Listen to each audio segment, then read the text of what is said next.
Hello and welcome to Phoenix Cinema Podcast Film Club, where a community of film nerds, just like myself, gather to rate and review films of our choosing. Why?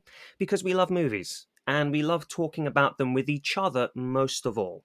Joining me today is Luke Parker, my co-host, as always. Hello, Luke. Hello, Chris. Thanks for having me back. Hello, Luke. Oh, hello. Very welcome. Happy to have you back. Oh Sorry, I'm having no, some there's a Wi-Fi lag. There's issues. a I'm lag. having I'm having some Wi-Fi issues. Carry on, carry on. Well, you know what's funny about that? The last two times we've spoken, you were like, dude, just so you know, I'm having major Wi-Fi issues and nothing ever happened. So maybe next time, just Yeah, immediately immediately lead say with it. that and then the Wi-Fi will be fine. Yeah, man. um, Excellent. And also joining us today is Zalan, manager of Phoenix Cinema. Zalan, thank you so much for coming back, sir. Folks, always a pleasure. Excited for this one. As am I. Always a pleasure. And also joining us today is Larry Taylor, who myself and Luke recently spoke to, author of the film books on John McTiernan and Tony Scott, and the one who has chosen today's film as well. Larry, welcome back, sir. Thanks. I'm glad to be back. Happy to talk about this movie with somebody who's actually seen it. So, Yeah, yeah. right, Yeah. exactly. Such an honor, man.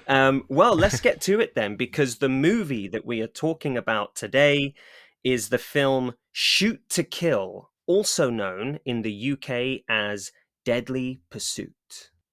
I think Deadly Pursuit is a more fitting title. Oh, I feel like Shoot to 100%. Kill. Shoot to Kill is more like nothing. Oh, okay. You're playing I, the thing.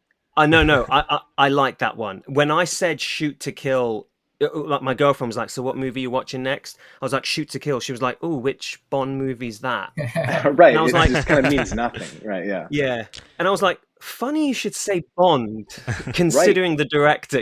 Right. Yeah, exactly. But yes, Luke, go for it. Cool. Let's see if I can get through this without buffering or lagging out. Okay. Yes, so today we are heading into the rugged wilderness with Shoot to Kill, the 1988 thriller that pairs Sidney Poitier and Tom Berenger in a tense game of cat and mouse. The story kicks off when FBI agent Warren Stanton, played by Poitier, chases a cold-blooded killer from the city into the unforgiving mountains of the Pacific Northwest. Out of his element, Stanton reluctantly teams up with a seasoned tracker, Jonathan Knox, whose girlfriend, played by Kirstie Alley, has been taken hostage by the fugitive. What follows is a blend of survival drama, action, and buddy cop tension, as the mismatched duo pushes deeper into the wilderness to catch a killer who's always one step ahead. So I'm very curious, Chris and Zalan, have you even heard of this one before? Absolutely not. Absolutely not. When Larry mentioned it as a pick, we were like, "What even is this?" And when we looked it up, it was one of those where you go, "How did this even escape me?" Yes. Is that true for you as well, Zalan? Yeah, I'm not about this, but once I saw the year, I got excited because that part of usually late 80s, early 90s, where you can't I really like that period. So and when I saw the like little summary, it got me at Pacific Northwest. Like how we talked about it, how much I love, like that part of America, and then we discussed it in our previous episode. So Right. the perfect segue to it. So yeah, I was very excited to get into like a nice the body cop action in Pacific Northwest. And yeah, I had a good time with it. Zalan, it just occurred to me that we are staying in Montana, right? It's Close well, by. it seems like that's the way it goes. Amazing. Well, so yeah, Larry, you chose the film. So Mhm. tell us why. What's your relationship with it? It's always one that springs up if anybody's like, what, any suggestions and anything. I'm trying, I always try and find something that nobody's heard of. When I was watching it this week, I was trying to figure out how did this movie just vanish the way it did. I'm looking at it. I'm looking at it online. It came out in February of 1988, right? And I figured out, I think that the issue with it, why it disappeared so much, it was in between Lethal Weapon, which is a huge inspiration for it, and then early 1988 it comes out. By the summer, everybody's talking Die Hard. Die Hard's totally taken over everything. Like kind of, so it just was kind of wedged in between these two worlds.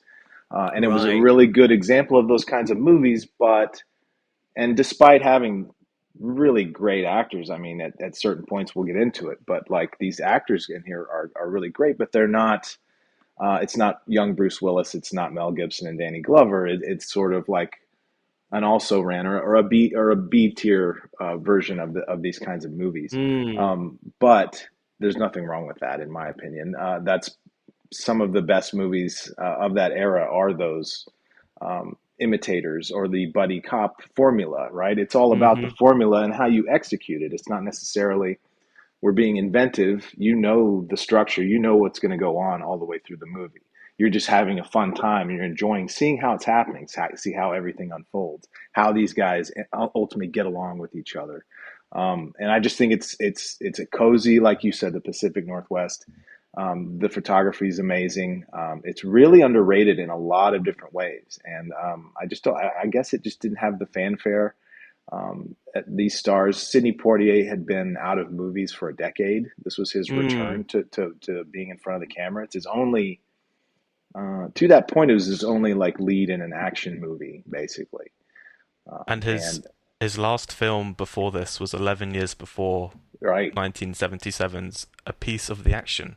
Another one I ah, haven't heard of. no, Wow. I hadn't seen that one. Right, Wow. Wild. So Was it's a big he return from that. directing in all that time, he or was was, and okay? I think he directed. I think he directed Ghost Dad. I know he directed something probably better than that, but that's the one that sticks in my head. I'm like, I'm pretty sure Sidney Poitier. Me and Chris watched a Sidney Poitier directed film in a old film club. I A can't remember what it was warm called. December, I A think. Warm December, A and Warm it Yes. was December. fucking terrible. It It wasn't was. great. Yeah, I haven't seen many of his. Just Ghost Dad, I guess I've seen. I haven't seen any of his other directorial efforts. He But did Still yeah, Crazy, didn't he? Like that is like all time Which comedy. one?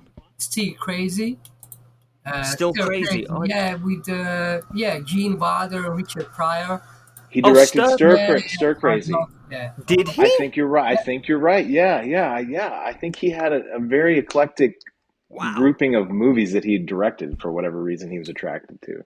That has that stunned me. I didn't I'm think pretty that sure that's that's something him. Yeah. that he would do. Yeah. Wow. Yeah, he Cool. did. That's crazy. It didn't fit his on his in front of the camera persona. You wouldn't think of him as like Yes. I'm going to direct a bunch of silly comedies, right? Yeah. Yeah. Although he's really Yeah. funny in this at times, so I guess it checks out. Truly. Yeah, he does have a funny bone to him, Yeah. absolutely. And it's great. I'm so glad you chose this movie because again, like we said, we hadn't heard of it. I'm really surprised about how unavailable the film currently is. It is. It's odd because it's Touchstone, so Disney owns it, and they throw everything out. It seems on their app now, and so I can't imagine why they wouldn't put this out there anyway. I mean, Kirstie Alley and Sidney Poitier both died in 2022, I think, within months of each Wow. other. It seems like it would be the perfect time to kind of like reintroduce this movie. I don't know. Right. At least get it out Right. on streaming somewhere. It's odd. Yeah, I don't know why. And sometimes you watch a movie that is widely unavailable and you Hmm. go, "Oh yeah. Well, I see. I get it. I Right. I see why." Yeah. Yeah. But this is, yeah, this makes no sense to me. Um all right. Well, I guess yeah, let's get into like a few of the cast and crew, allow us Hmm. to talk about those little sections of the film. Hmm. Um so the score is by John Scott, uh who I'd never heard of. Hmm. But this guy has a filmography to him. Let's I hear mean, it. he did uh It's chunky, yeah. it's chunky, yeah. I mean, to be honest, there's a few things that he's not known as composer for, but he was working in the music department or on the soundtrack. So you've got the Final Countdown, Yeah. you've Oh got yeah. the Limey, which Great I'm sure movie. is that Steven Soderbergh Right. movie. Again, I haven't seen it. One thing you'll learn with me, Larry, is I don't watch movies. Apparently, I've never seen There's most of the always shit we talk you're never about. gonna see them all. You know, you're never gonna see them all, no matter how hard you try. Yeah, Yeah. every day's a learning day. Yeah, Yeah. um, I but like I this. mean, I like the score that Scott does here. It's sort of a jazzy right at the beginning. It's got that saxophone. I mean, that's really like, hey, yeah, welcome to the '80s, right? The It feels saxophone. very It, stereotypical 80s yeah, for sure. Yeah. it yeah, like does. banana. I mean, it's kind of a inspired by Lethal Weapon, like the rest of the movie, really, in a lot of ways. Yeah, Well, that it's was his big instrument, right? Like he's done. He was playing the sax on Goldfinger, the James Bond tune. Mm, So, yeah, who this guy. yeah, he's a Brit as well. I think from Bristol. So he had he's such a wide-ranging career as a musician and a composer. That is amazing. Yeah, yeah. and I mean, he's been working since the '60s, all the way up to. I mean, it says 2025, but I don't know if he's still alive or Yeah, not. I don't. he's I can't. 95 and he's still alive. 95. Wow. That's wild. Shall we get him on the pod? Yeah. Get him early. um, Yeah. Well, James yeah, Bond, yeah, the link to Bond, so, get him early. um, yeah, that's. I mean, but the thing is, this is the only film of his I've ever seen that he's scored. That there's many, many. Well, oh, one thing that blew my mind. He scored Man on Fire from 1987. With the Scott Hang on a Glenn minute. version, right? Dude, I had no idea Man on Fire was a remake. Yeah, yeah. I haven't seen that That one. I didn't, but I knew it was, and it takes place in Italy, I think, because that was when the book was it written, takes or when. place in Yeah, Italy. yeah, Yes. yeah. Have you seen the cast of the the original. 1987 Man on Fire? So yeah, Scott Glenn is playing the Creasy character. Okay, I don't know the You've rest. got Joe Pesci. You've got Jonathan Pryce. Okay, I mean, you've got Danny Aiello. I mean, what? that's great. Yeah, I might need to check that That's out. I think was it a TV movie? I feel like maybe. I think it was a TV movie. I'm not sure. yeah, not sure. But I was stunned. So I think that's jumped straight to the top of my watch list. Yeah, absolutely. But yeah, it was cool. I enjoyed it. My girlfriend walked into the room because she didn't really watch the movie. But as soon as she walked into the room, I can't remember what bit it was on near the beginning, and she heard that 80s score and she went, "Oh, I fucking love that." She is like the 80s nostalgia sound. She loves it. So yeah, it was on brand. It really puts you in a place, right? It really, you're like, it's like so cozy in a way, even though you're going to have all this violence coming your way. It's like, you're really in a cozy environment. Truly, You yeah, know what's truly. coming for, yeah. You know what's coming for you, yeah. But it gets you a bit, pumped up in a way. Hmm. It does. Yeah, Get it excited truly. about what you're going to be seeing. Exactly, Zalan. Yeah, it sets the tone. It Right. sets the tone for what kind of movie you're watching. Yeah. Cool. And then we go into producers. One of the main producers is Daniel Petrie Jr., who I believe is also the writer of the movie, or one of the writers. Hmm. And I mean, this guy was. Oh, this I makes think That's a sense name now. I've seen in a million things. It feels like, A yeah, lot. yeah, yeah. A lot. I Top saw of the his name. I was bill. like, looks familiar. Looked Right. at what he'd written, and I was like, Yeah. Beverly Hills Cop. Yeah, it's all making sense. what was that? Beverly Hills Cop. Yeah, Right. yeah. Right. There you go. So he was the co-executive producer of Beverly Hills Cop 2, Turner and Hooch, which I haven't seen that in a while. I'd love to revisit that. Also a Roger Spottiswoode film. So one of his, the Shoot to Kill, Deadly Pursuit. Yeah, his two big movies is the Bond, the second Brosnan Bond, Tomorrow Never Dies. Is that right? And Tomorrow Never Turner Dies. Yes. Turner and Hooch. Yeah, those are his two big movies. I He had also no did. idea Turner and Hooch was Spottiswoode. Wow. Yeah, he also did Stop or My Mom Will Shoot. So they're not all winners, but it's okay. Well, you got some. It's a Yeah. misses. You got to take you got to take the good with the bad, I guess. Yeah, you Right. really do. Sorry. The other producers, I mean, I don't really know that none of them are really jumping out to. I mean, Ron Silverman says he was also one of the main producers. I don't really know too much of the credits that he's done. Krull, um, I've never That's a heard of that. A Peter that's a Yates movie though. I VHS like Peter VHS Yates. box I've seen, but I've never seen it. The Kroll. I Yeah, it remember it looks at like the video store. Fantasy or something. yeah, some sort of some like Yeah. dark fantasy kind of thing. Hmm. But they not really big producers on this, really. Hmm. So then, yeah, I mean, we can to go into the cast. You've got Sidney Poitier leading the thing, and you know, Poitier's Poitier, right? I mean, he carries a lot of weight. Um, he won the Oscar for Lilies of the Field, which I fucking love that movie. It's a great one. You guys ever seen it? I've Yes. seen Lily's, Yeah. yeah, and what's the police one? My mind today. In the Heat of the Night, another great one. Oof, Yeah, never absolutely. seen it. Yeah, it's Never wonderful. seen it. Yeah, you would love it. It's Yeah, great. I've Yeah. heard. Oh, I've heard good He things. brings such gravitas to it. He brings such. I mean, just his voice is so smooth, and it's almost calming. You know, he's just got such a great delivery with all of his lines, and he really adds some weight to this. Yeah. It's Oh, quite sorry, Luke. I thought you interesting. were going to say something there. Wait, maybe that there's some like delay You're fucking going with on. me today, honestly. Can A you little hear me bit, at I all? think. Can you hear me at all? Yeah. Yeah, I think you're just coming late. Gotcha. Okay, okay. He's the fine. Well, What was that? the Defiant one as well.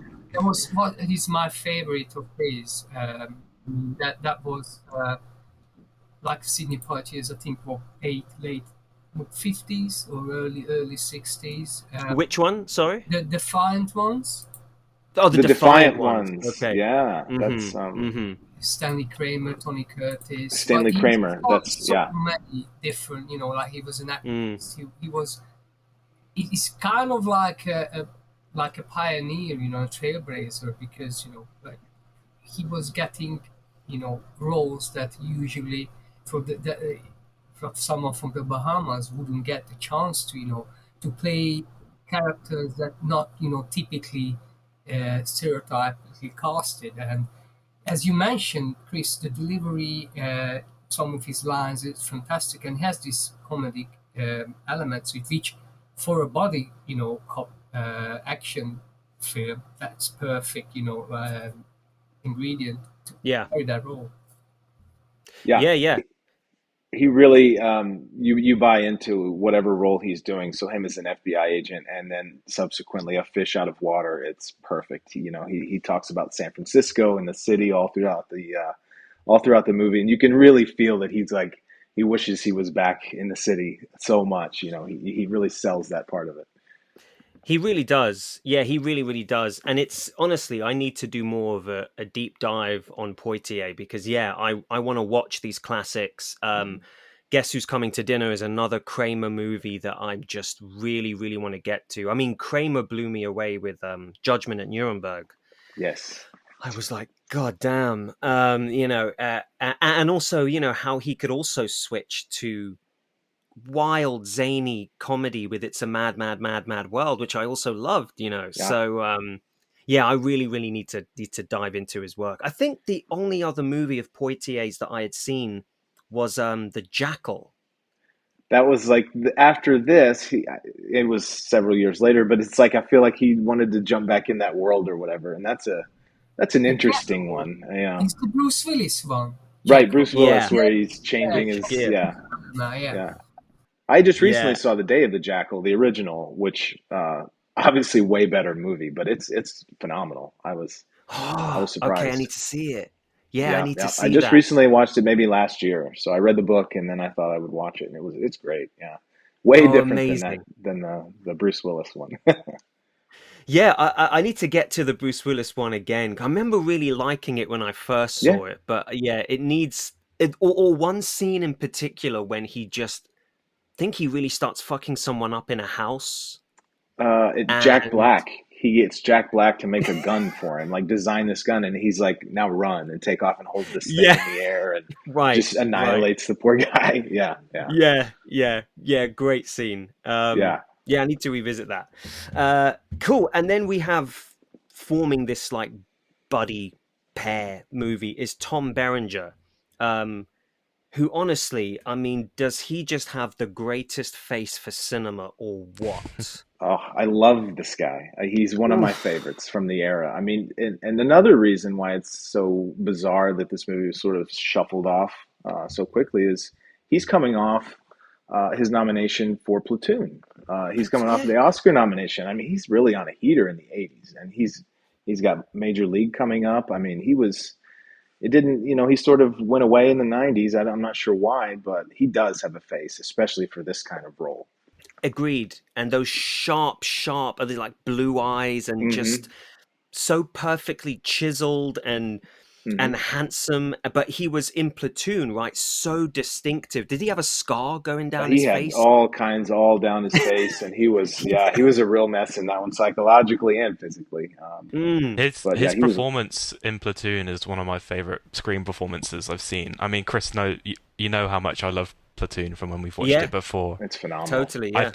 I do think in this one he becomes a bit victim to a kind of wooden script, maybe, but he still does a good job. Hmm. He's one Yeah, note for a long totally. time. Yeah, Yeah, yeah. yeah. Yeah, absolutely. I And mean, to be honest, I feel his character is kind of thrown into it rather quickly as well. He kind of just walks up to this big wood lodge and is like, okay, we're going, and there's not really much set up to like who he is or anything like that. So it all happens a bit They do quickly. leave their relationship, his and Kirstie Alley's, sort of ambiguous for whatever reason through the whole thing. And I always think that's a strange choice that they made. I don't know why. The guy calls them partners at one point, and you never really get that it's the romantic relationship that it so clearly is. Like, they do kind of like Yes. skate around that and don't give him that backstory as how they met or Even whatever. even mm, when they reunite at the end, it doesn't feel like there's much emotional weight behind it or much Yeah, relief behind it at all, which is yeah. feels a bit odd. Yeah. Yeah, they definitely yeah, I work get that. better apart in the movie. Kirsty and Tom, they work Yeah. better in their individual moments. Yeah, Yeah, for sure. I got major cliffhanger vibes I was from thinking the. of that one. Yeah. I was thinking of Oh, that one yesterday when I was watching, especially when they get to the snow and the ice, obviously, but even just the entire adventure and the outdoor photography and all that. Yeah. absolutely. Yeah. Yeah. It would make a great pairing, to be honest. Hmm. Um, yeah. And then we get to Kirstie Alley, and oh, I love Kirstie Alley, man. She's good in this. She's so And good in she this. was such a Yes, babe yeah. as well. Right. Such a babe. Absolutely. Oof. Um, I listen, she's great. I feel like they don't do her justice in this movie. It's she starts off as this like really spunky, full of confidence. She's the tour guide, you Hmm. know. Um, and then she just becomes the damsel in distress throughout the rest of the film. And I was Right. kind of hoping for that turn. I wanted her to true romance his ass, where Right. she fucks him up, Right, where completely. she gets back at him. She's the one that's been Yeah, stuck with this guy the whole time, this guy. And so, it would be a little bit more poetic. But again, yeah, the times, the era, she just kind of falls into that pattern that so many did, absolutely. yeah. Yeah. And it's crazy because we see those flashes too, right? Like when she Yeah, she's kicks him tough early, right? she's tough. And then Yeah. doesn't he give her some of the diamonds and be like, look, I'll give you He this if goes you, away. and she just throws it Yeah. away. Hmm. Hmm. Those are the moments where I really, really loved watching her and her character. Yeah, she was, yeah, it's a shame. Yes. Like you said, Larry, that the times and the Right, tropes of 80s action films let her down. Yeah. exactly. And one of the kind of issues I had with the film, and I can get onto this a bit later, is that I feel like the characters make quite dumb decisions. And I feel like, especially Kirstie Alley's character, could have played her kidnapping or her being held hostage a lot smarter than she does.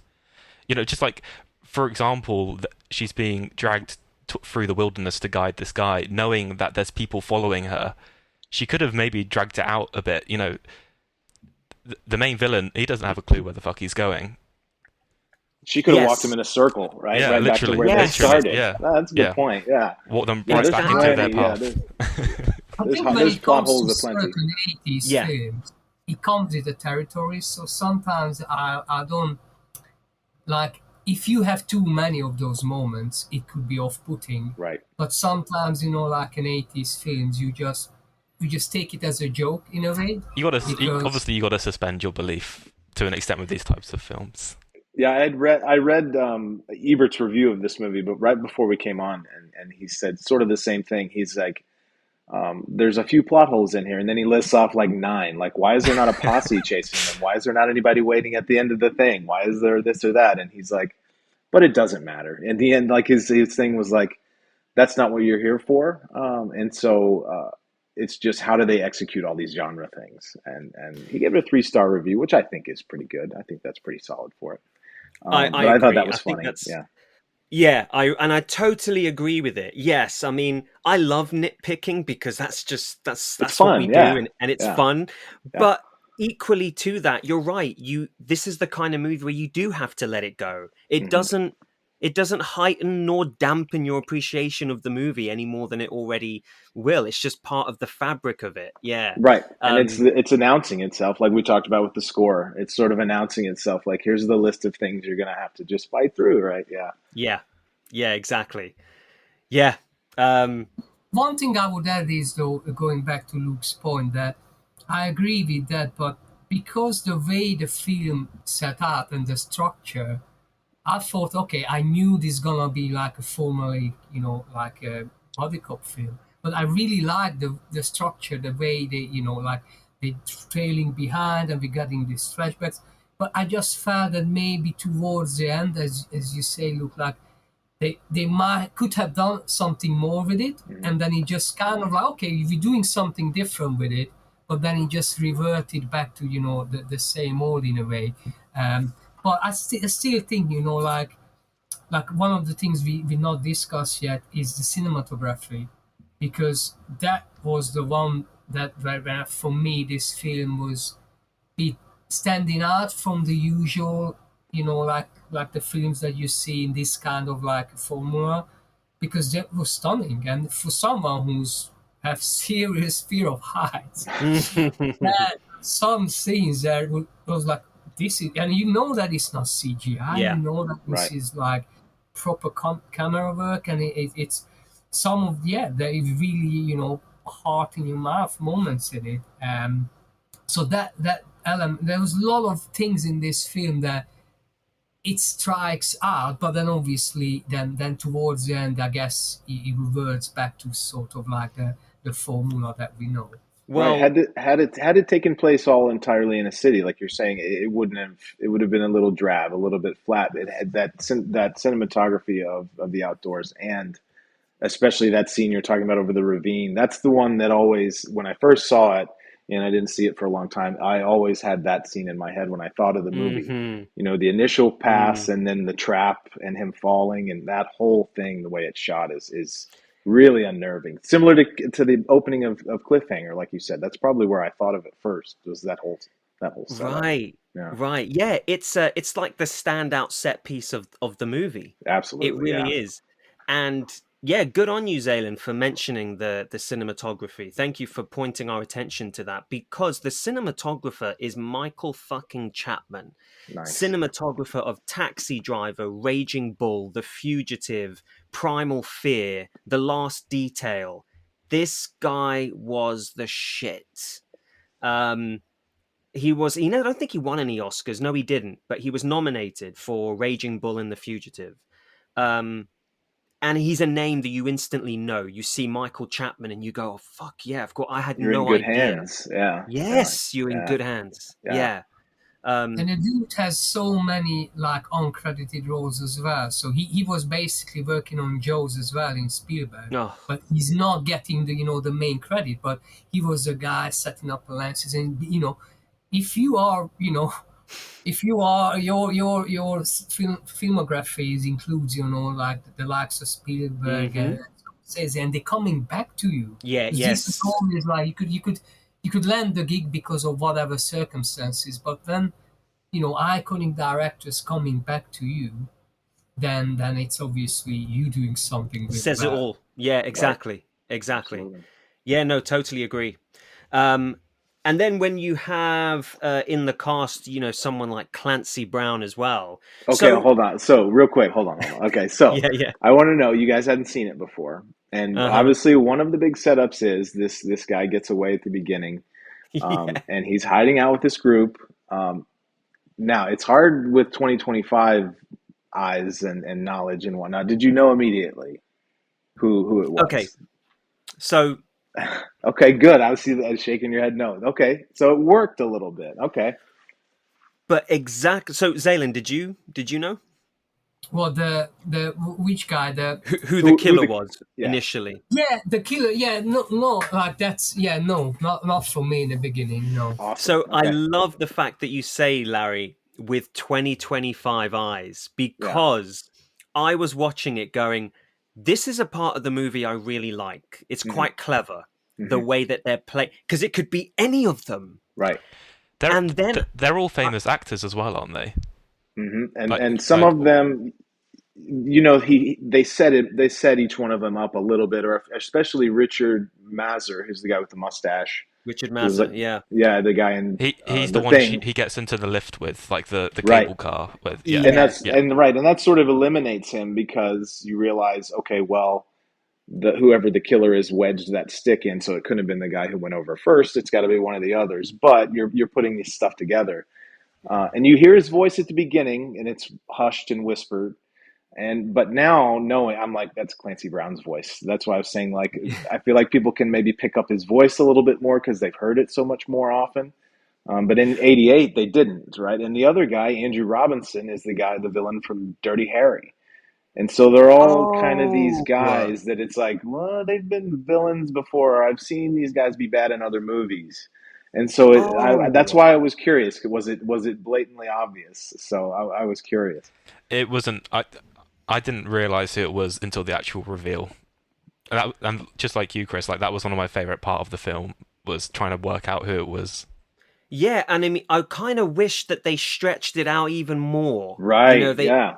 Yeah, I right? wanted that happens quite suddenly, right? Like it's just boom, boom. Like, yeah, Yeah. I was hoping that there will be more extended, you know, like maybe fights with the others, and you know, like it's kind of not getting the resolution straight away. Continue to, yeah, play that mystery and let the audience kind of keep us, yeah, in between here. But thank you so much, Larry, for bringing that to my attention, because I had no idea that you had character actors in that group. I think one was recognizable, which was Richard Mazur, Hmm. but I had no idea they were even playing that game with it by having Andrew Robinson, who was previously a very iconic villain. That is so fucking good. That's so Yeah. funny and clever. And I love they that. shoot Robinson occasionally. He's got side glances from, they're Ah, giving them all those like little tense moments of, oh, he looks pretty bad right there. But they kind of lay back on Clancy Brown. They kind of keep him in the middle. It's really great the way they sort of play with your thoughts and your guessing game, and they try and get you looking at him instead of him, and back and forth. So And I was doubting myself so much over who it was that even after the gun falls out of his bag, I was like, yeah, nah, it's probably not him. It's probably not him. right, right. yeah, yeah, yeah. Oh, I guess he's just a cop. Yeah, Yeah, yeah. I believed um, him. yeah. But for me, I immediately pointed him out, and it's only because Clancy Brown. And my girlfriend was sitting next to me, and I was like, that's the killer because it's Clancy Brown. But that is with 2025 knowledge of the guy and his career and not really knowing who the others were. So I got lucky um, Yeah, he's in that he's sense. taken off so much from that group now. Like he's so far above them now. You're like, okay, yeah, it's probably him. Yeah. And one thing you'll come to know about me, Larry, is I'm a massive Lost fan. Luke knows this, Zaylin knows this. The guy was in Lost. So maybe Okay. that was just if anybody was ever in Lost, I'm going to point him out and be like, yeah, that's my guy right there. So I Right. fingered him maybe with just, with that sort of Lost knowledge, foreshadowing it. Right. But yeah, outside of them as the cast, I don't know if there's anyone else really of note. Funny thing is, the cinematographer is also in the movie as lawyer. Which lawyer? I don't remember, but he's in it. Michael Oh, is Chapman's in he the movie. the lawyer of the diamond broker when they get to Canada, giving the policeman a load of shit? Maybe. Maybe when they arrest Possibly. it opens with the jeweler like breaking into his own place. Maybe when he's in the police station, or yeah, it's But he something to do with noticed the the line. jeweler. That that may be him. Yeah. Okay. That may be him. Okay, I can't Maybe tell. someone was off sick that day and like, Yeah, he filled in. Yeah. I'll grab the camera, I might as well. Double Just duty. Yeah, exactly. Um, Great. All right. So then, cool. Let's move into the writing. So we've already spoken about Daniel Petrie Jr., who co-wrote the movie, and he wrote Beverly Hills Cop, The Big Easy, Deadly Pursuit, Turner and Hooch, Toy Soldiers, another great one. Great. He was Yeah. on a roll, and he created a series called Combat Hospital in 2011, and that was the last thing that he did. Yeah, he was. Yeah, in the 80s, he was on quite a roll. This guy, really impressive. And you also have Michael Burton, who co-wrote the film. He wrote the movie Flight of the Navigator from One I love, 1986. one I love. I just watched Really? that with my kids recently, and it's so creepy at the beginning because have you seen that one? No. So this kid is like, I'll real quick. He's chasing his brother through the woods, and he like falls into a hole, right? And he's 12 at this time, and then he like he gets himself knocked out for a minute, and he comes to, and he goes back into his neighborhood from the woods behind his house, and he's at his house, and he opens the door, and there's other people living there, and it turns out that he had been gone for 8 years. And so now his whole family is 8 years older. His little brother's his older brother now, and he's stuck as a 12-year-old, but it's been 8 years. And so aliens become involved in it, and that's how it winds up at the end. Very Disney-fied movie at the end, but it's a lot of fun. Yeah, Oh, excellent. sounds good. I had yeah, no idea. it's Yeah, very Never even eerie heard of early it. on. Yeah, and Sarah Jessica Parker is in that one. She's got a small part at the end of it. When she was younger, and then the voice of the alien craft that he winds up in takes over, and it's Paul Rubens doing his Pee Wee Herman bit. So you got to see it to have it make sense. It doesn't make any sense, but it would in the Yeah. movie. I promise. Yeah. That's amazing. Yeah, I've heard great things about it. And if you look at the poster doesn't really tell you all that much about what it may be about. So that's really cool. It's on Disney Plus, at least here in the UK. So yeah, worth checking out. Uh, Nice. and the only other writer of the movie is Harv Zimmel, which I tell you now, for a split second, I was I like, know. did I know. Hans Zimmer write a movie in the 80s? You would have recognized it by the score. Like, Yeah. the But writing and he didn't really do too much else of note whatsoever. I mean, I really can't. I look at all of his other credits, and none of them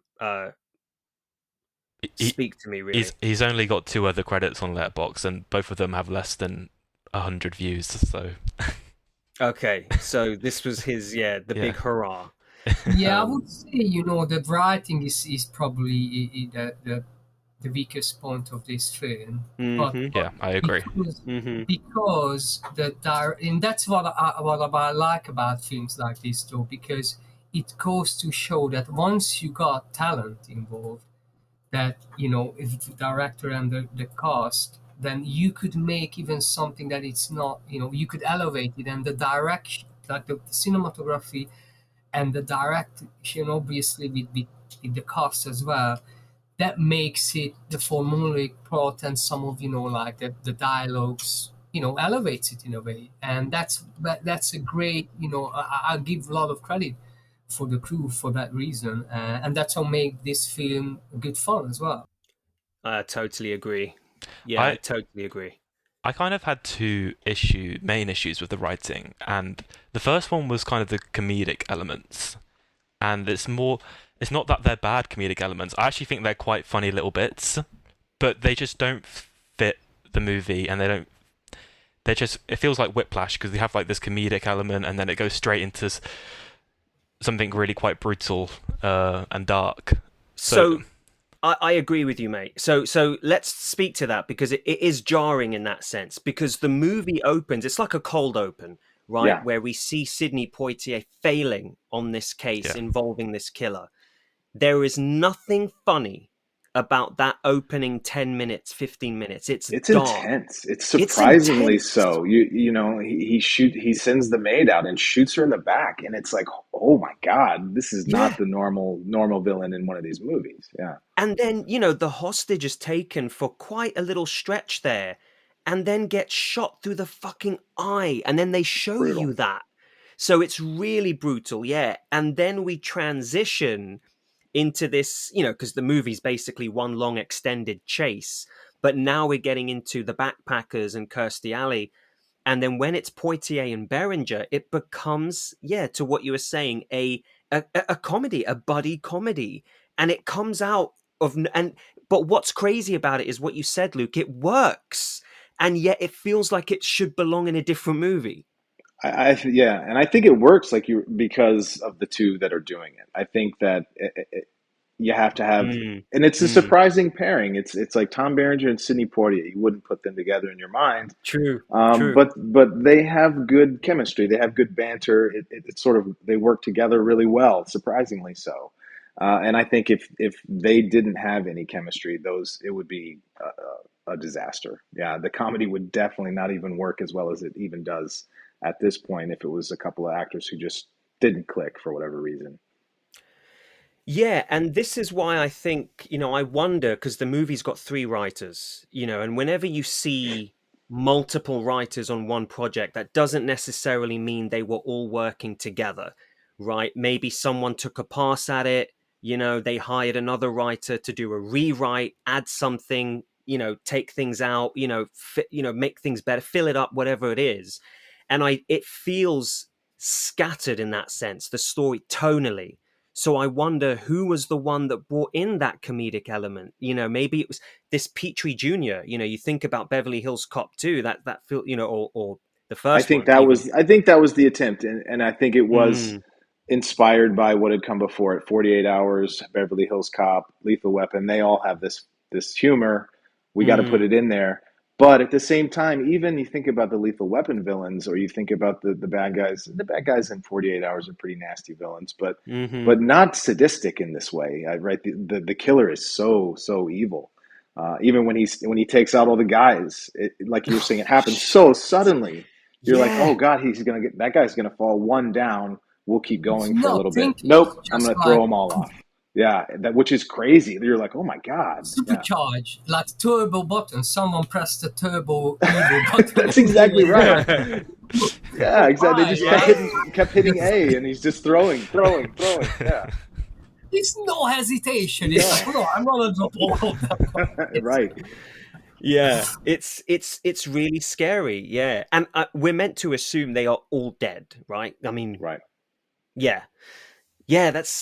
I get it. Yeah, I totally get that. uh to what you're speaking to there tonally. And then even I've got to say, I didn't want to leave the woods or the this mountains. this is what I was going to say. I was going to say once we move back when they move into Canada and they move back into the city, it kind of makes everything else that's just happened in the wilderness feel a bit redundant, which is really annoying because it's And, so good. and it's really jarring too. Even the transition happens so fast because they run from the woods onto a road where there's trucks and things. You're like, wait, I thought we were like in the woods, right? No, we're Yeah. right Yeah. next to the highway now. Yeah, Yeah. and they get back to the city, and it is kind of a lull, and they go to that part where they tie the guy up in the dark, Yeah. and all of that is very strange. And then I think it picks back up once they get to the ferry, and Agreed. they're getting on there, and they're like, no, he would be on that one.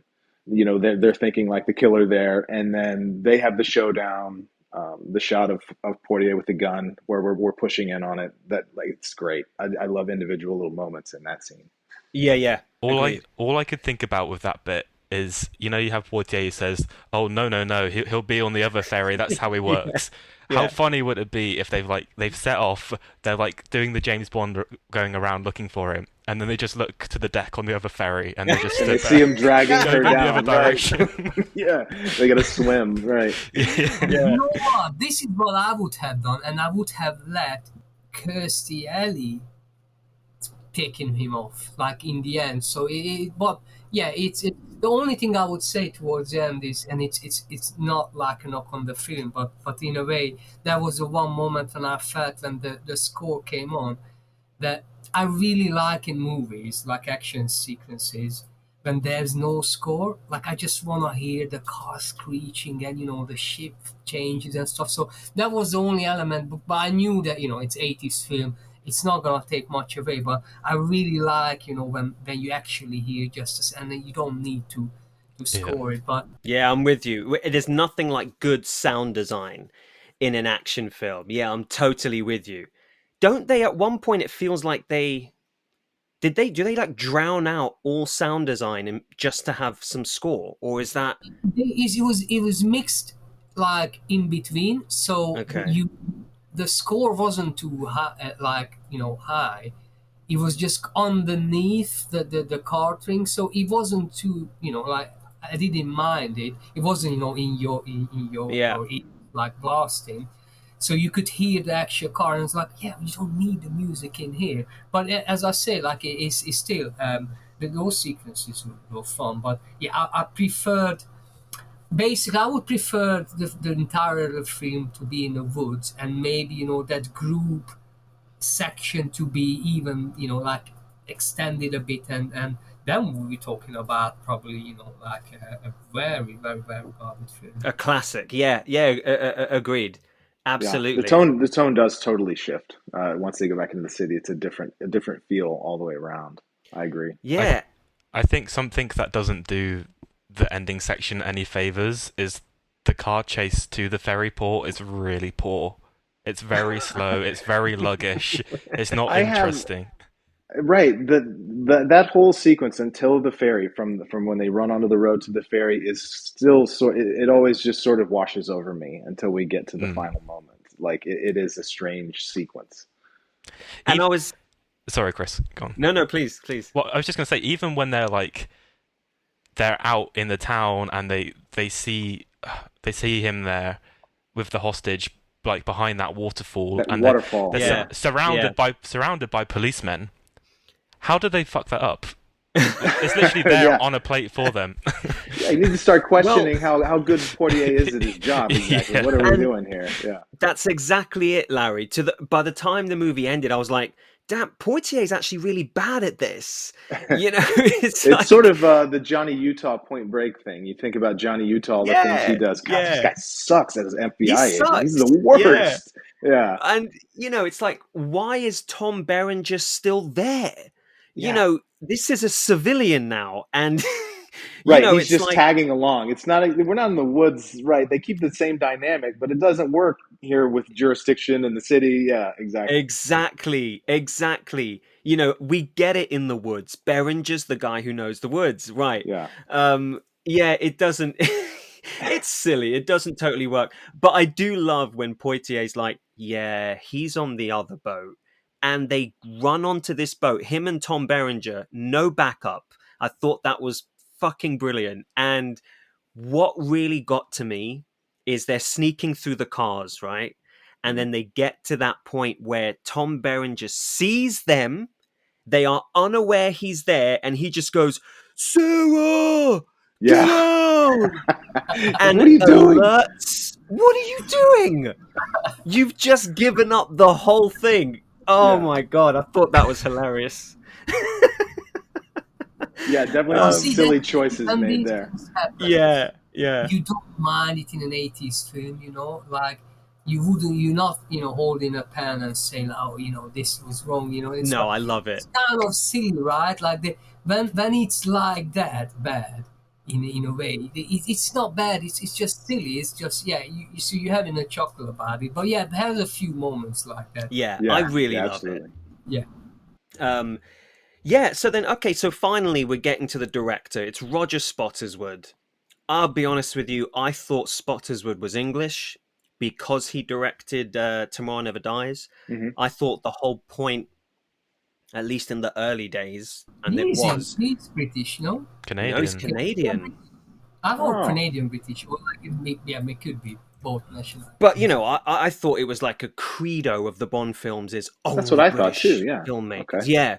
Um, but yeah, I mean, apparently not. I mean, yeah, his career, I need to dig into this guy. Have you guys seen this movie from 1983, Under Fire? I have. I've Um, seen that. Yeah. dude, It, look at it's the cast. it's decent. It's a little stale in the middle. It gets a little. It's trying to be Year of Living Dangerously a little too much, or maybe that James Woods Salvador movie. It's got kind of those vibes. Okay. Um, it's good. It's solid, but it just kind of maybe it's similar to this movie. It sort of loses a little steam in the end, Oh, I But see. it's worth checking out Okay. if you can find it. Yeah. Yeah, okay, cool. I mean, when I saw it's Nick Nolte, Ed Harris, and Gene Hackman Mm. in, That's why I you watched know, it. It was Hackman because when he passed, I checked it out, and yeah, like a he's deep good in dive. it Yeah, always. Right, right. in this romantic triangle. Yeah, I mean, I thought it just looked super cool. But I mean, this guy has really, like, you know, he's pivoted to do, like you said, Larry, at the start, some tonally, you know, you can't nail this guy down, No. Spottiswoode. You know, to do a movie like Deadly Pursuit and follow that up with Turner and Hooch, and then Air America with Oh yeah. Gibson and Downey Jr. and Stop or My Mum Will Shoot, you know, and then Tomorrow Never Dies and The Sixth Day. You know, I never would have pointed to a movie like that, which feels anonymous, you know, in Schwarzenegger's Totally filmography, anonymous. and say, yeah, It's one of the few that of Arnie's movies that I have not seen. There's maybe three or four at this point that I haven't seen, and I've gotten close to it before, but I'm like, I don't. This looks really bad. I don't know. I just don't know that I want to sit through it. That and Collateral Damage, I Can't haven't say I haven't bothered seen with. that one. oh, do you know what? I think Collateral Damage is even worse. Is Yeah, that was even the one that worse. was Yeah, supposed to come out around 9/11, and they had to push back. Ugh. right, It just doesn't right. look good. So You're so right. They belong in kind of the same bracket, really. yeah, Yeah, yeah. yeah. Um, but yeah, no, I mean, I like the guy. I really do. I think he's a cool director, and I He's thought that sturdy. Yeah, he's just sturdy, super. reliable. I can't remember much about his Tomorrow Never Dies. It's the one with Same. the tech billionaire kind of, and I I can't can't remember. remember his All I name. remember is that really super cool like BMW chase in like a car park or Yeah, something. That's all I. The action set piece there was handled really well, and yeah. Those this. Brosnan bonds seem to really kind of blend together in my head. Other than GoldenEye, I think the other one's just kind Is of like is Yeah. Tomorrow Never Dies the one that starts off like in the Arctic and he's doing like some ski chase, something Oh, like another fucking ski that? chase. right. Yeah, it could be. You might be right. Yeah. You know, regardless. Yeah, that doesn't really nail it. It Yeah. doesn't really Nail it Die down. Another nail it Day down. is the Yeah. one with the ice car or the invisible car or whatever Oh, I it think that's was. the one I'm thinking of. Oh Okay. That boy. was the Yeah, last Oh you're boy. right. Brosnan They one. do all merge into one. Yeah. Yeah. Yeah, Yeah, they do. exactly. Yeah, yeah. Yeah. He was in a writing team of 48 Hours as well, so it makes sense that he has a soft spot for these body cop comedy Yeah, he's been films, around and it, so he knows. Yeah, he knows the he Wow. formula, knows right? Yeah. Wow. He Cool. wrote 48 Hours. That's a revelation to me right now. That's incredible. Okay. So, yeah, so that's in his DNA. Oh, I love that. I I think love that's that. his only writing credit, and I guess Yeah. I would stop as well if I do like a film. I was like, maybe I'm Start never off on gonna top. write something Yeah. like that. So, Yeah.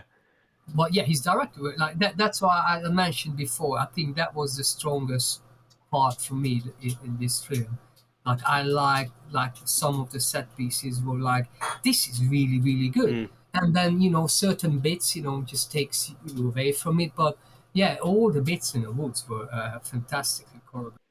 And I asked myself that moment with the bear. I'm like, that's a bear. Very It's silly, very 80s, silly. Yeah, Yeah. not CGI. But even his line after was like, "How did you do that?" And it's like, well, every everybody other else is black person, scared. everyone else around here is, Act surprised to like see a they've never black seen a person. Why black man wouldn't he? before. Right? Yeah, Yeah. exactly. He's got some good ones. I It's a just good love line. Portier's when they walk up to the thing, the rope going across, and Mm. he's getting ready to go across, and Portier just looks at him and looks at the thing and goes, "Oh shit!" Like it just cracks me up the way he says it every time. He's like, "We're about to do this." Oh no, yeah, Yeah, Poitier has got such a specific delivery, yes, and I mean, I love it. He's someone that you can just impersonate if you can get that right.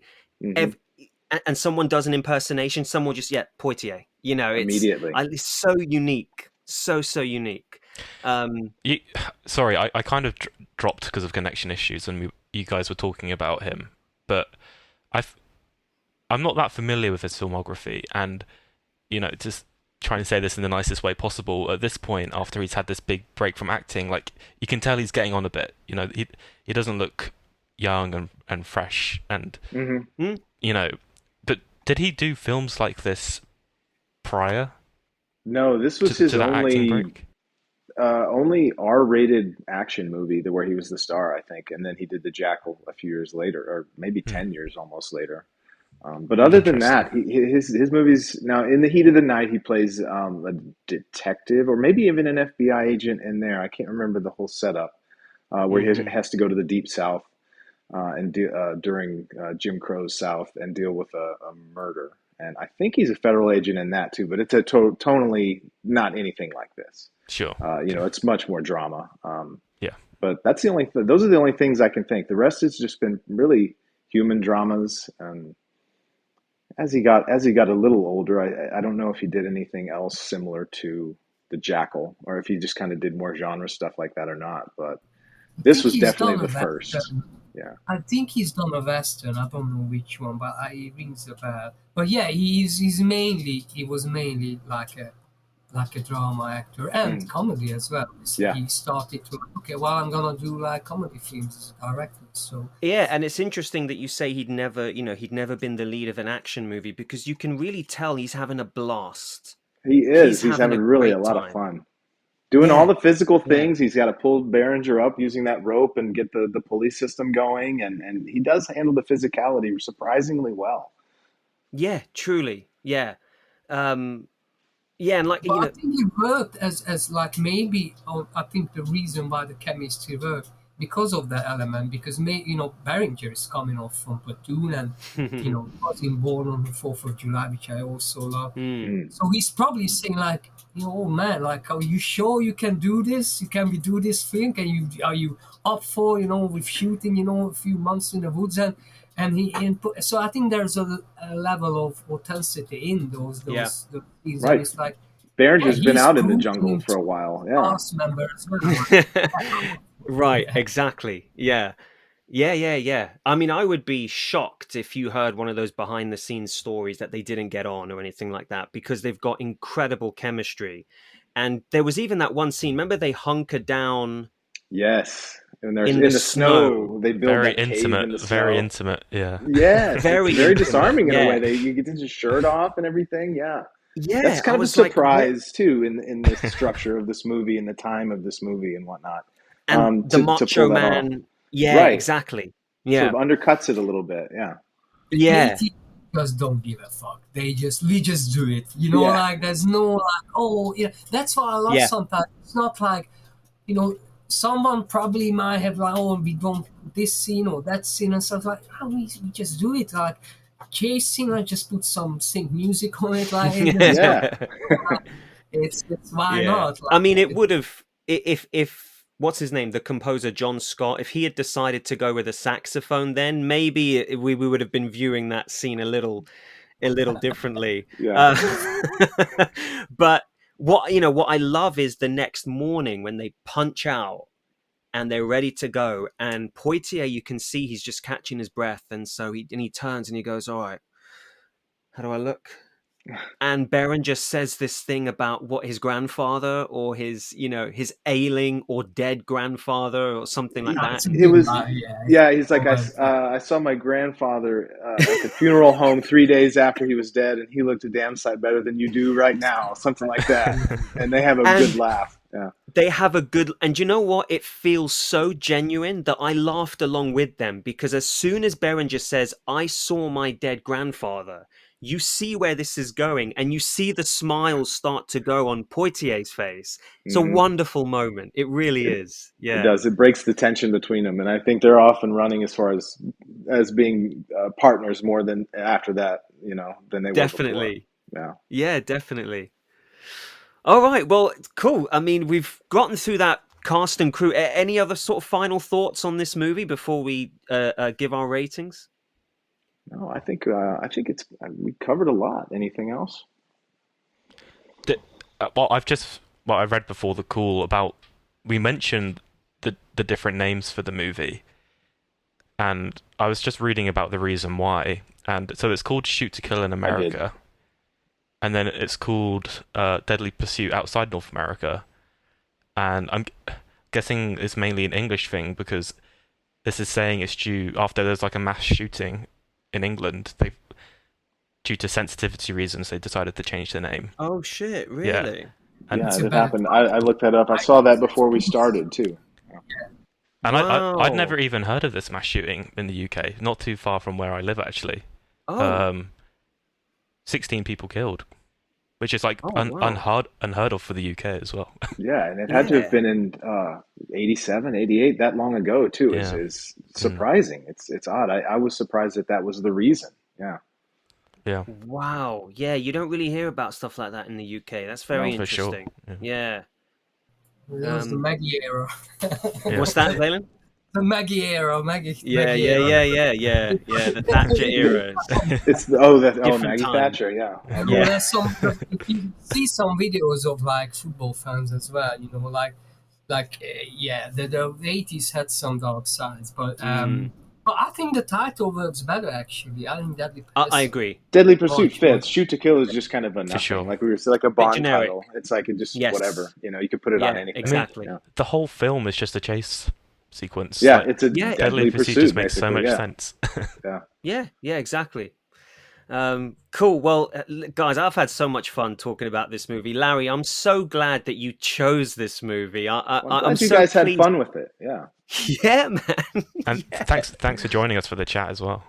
And I appreciate that we picked something that we would never even heard of, So that is a great, skill to have, to pick something for a group of people who never heard and had a good time with it. Exactly. It's one of those ones that I'm always championing. I'm always like, if I can get anybody interested in just checking it out, because it deserves to be seen. It's a lot of fun. So. Agreed. Yeah. So then, what would we all give it out of 5? What would we rate it? So I'll go first, and I'll say I feel like it's a solid. I'll go with Roger Ebert. It's a solid 3. Larry, what about yourself? Because of the nostalgia tied to it, and because I grew up with this movie and loved it so long, I think I'm going to go 4. I can see those flaws in there, but they don't bother me in the end, I guess. Yes. Okay. Excellent. Luke. Same as you, Chris. It's getting a 3 from me. A lot to appreciate for sure. I think it's aspirationally a 3-star movie, right? It's some movies aim to be 3 stars. They're not trying to get to be masterpieces. Yeah, exactly. Yeah, agreed. And like, despite all its flaws, I had such a good time with it that I find it really hard to give it any less than a 3. So absolutely, right. There's no way. Yeah. Zalan? Well, I won't be the one giving you less than a 3 because I had a good time with it as well. I give a little bit of higher because of the Pacific Northwest elements. I give it a 3.25. 3 point. I love 3 1/4. Listen, last time he gave certain women 3.75, so wow. we are. He's going to We're be our breaking it wild down. card. Yeah. Well, it's so because there's so many films, like the scale is not big enough in terms of differentiating sometimes films because especially let's say you especially when you go to the higher level, like above four. Because sometimes it's like I don't want to just give a 5-star out, so sometimes you need to give a 4.75, 4.5. So, Yeah. Right. and then it can change because a film like you could watch a film, especially that happens a lot when let's say you've seen a film, TV and stuff, and you watch it in a cinema. Maybe it's a different, version of it, or you watch it in a big screen. Like Jaws is coming out, and then I can't wait to see it in IMAX. So there are all elements of like. If you've seen maybe Jaws on the TV and you didn't give it a 5-star, It's maybe a different thing. Yeah. It is. Yeah. It definitely is. So Yeah, agreed.